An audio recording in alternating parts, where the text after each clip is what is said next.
নমস্কার বন্ধুরা, আমাদের চ্যানেলে স্বাগতম। ডিএ নিয়ে গুরুত্বপূর্ণ আপডেটটি আলোচনা করার আগে বলে রাখি, যে সকল বন্ধুরা আমাদের চ্যানেলে নতুন, আমাদের চ্যানেলটির পাশে যে সাবস্ক্রাইব বাটন, সাবস্ক্রাইব করার পর পাশের যে বেল আইকন সেটিও প্রেস করবেন। লেটেস্ট ভিডিও আপডেটগুলি সবার আগে পেয়ে যাবেন। দেখে নেব আজকের ডিএ সংক্রান্ত গুরুত্বপূর্ণ আপডেটটি। জনমুখী প্রকল্প চলে, এরপর ডিএ দেওয়া যায়? আমরা ডিএ দেবো না জনমুখী প্রকল্প চালাবো? এবার আমার প্রশ্ন, এবার তো জনমুখী প্রকল্প দেখতে পাচ্ছি আরো বাড়ছে। অভিষেক বন্দ্যোপাধ্যায় বার্ধক্য ভাতা ঘোষণা করে দিলেন। তিনি বলছেন যদি কেউ দিতে না পারলে তিনি দেবেন, সেটা পরের প্রশ্নে আমি আসছি। কিন্তু এই এতগুলো জনমুখী প্রকল্পের টাকা আসবে কোত্থেকে? এরপর কি আপনারা মাইনে পাবেন 2024 লোকসভা নির্বাচনের পর?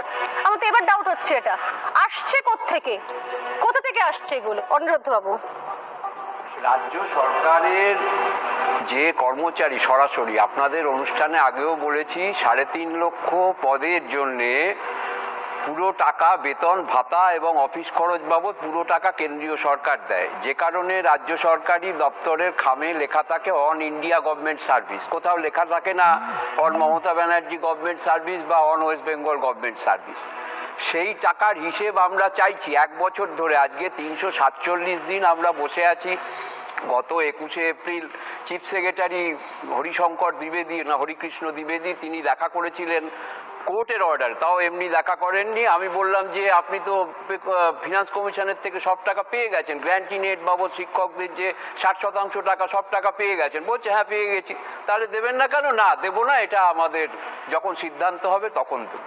তা একজন আইএএস অফিসার যিনি ওই কেন্দ্রীয় হারে বেতন পাচ্ছেন, মহার্ঘ ভাতা পাচ্ছেন, 30% হাউস রেন্ট পাচ্ছেন, এই রাজ্যের যিনি মুখ্যমন্ত্রী বর্তমানে, তিনি যখন ক্ষমতায় ছিলেন না চিৎকার করেছিলেন যে কলকাতাকে A1 সিটি করতে হবে, 30% হাউস রেন্ট দিতে হবে।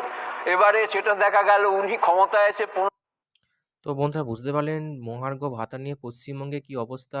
যেখানে কেন্দ্রীয় এআইসিপিআই মেনে যেখানে বাকি রাজ্যগুলো তাদের ডিএ বাড়াচ্ছে তাদের সরকারি কর্মীদের, যেখানে ব্যতিক্রম পশ্চিমবঙ্গ সরকার, যেখানে ছিল 6%, সেখানে 4% বাড়িয়ে 10% মহার্ঘ ভাতা দিচ্ছে। কিন্তু একদিক থেকে দেখলে যেখানে সরকারি কর্মীরা বলছেন যে তাদের সাথে বঞ্চনা হচ্ছে, ডিএ নিয়ে বঞ্চনা, বাকি রাজ্যগুলো যেখানে দিতে পারছে মুখ্যমন্ত্রী সেখানে দিতে পারছে না।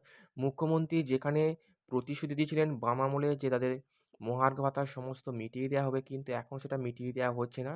তো আমরা দেখে নেব, আরও আপডেট দেখে নেব। ক্ষমতায় এসে 15% হাউস রেন্ট ছিল, সেটাকে কেটে 12% করে দিলে। কোথায়? A1 city Kolkata. আর এই যে কথাগুলো আসছে ডবল ইঞ্জিন সরকার, এইসব কথা আমরা এর আগে 34 বছর ধরে শুনেছি যে নোট ছাপানোর মেশিন নেই, রিজার্ভ ব্যাংক নেই। আজকে যিনি বলছেন তিনি তখন ওই দলের ছিলেন কিনা জানি না, কথাগুলো একই রয়েছে, একই কথা কেন্দ্র দেয় না। তো তাহলে আর পরিবর্তনটা হয়েছিল কি করে? কেন হয়েছিল? আমরা একটা ছোটবেলায় কথা শুনেছিলাম, আমার বাবা সেই শিক্ষাটা আমাকে দিয়েছিল। আমি অন্যায় কাজ করেছিলাম আর আমার এক দাদাও করেছিল, আমি তখন বাবা। তো বন্ধুরা, এই ছিল ডি সংক্রান্ত গুরুত্বপূর্ণ আপডেট। কেমন লাগলো কমেন্ট করবেন, লাইক করতে ভুলবেন না। ডি সংক্রান্ত পরবর্তী আপডেট পাওয়ার জন্য আমাদের চ্যানেলটি সাবস্ক্রাইব করে রাখবেন। থ্যাংক ইউ বন্ধুরা ভিডিও দেখার জন্য।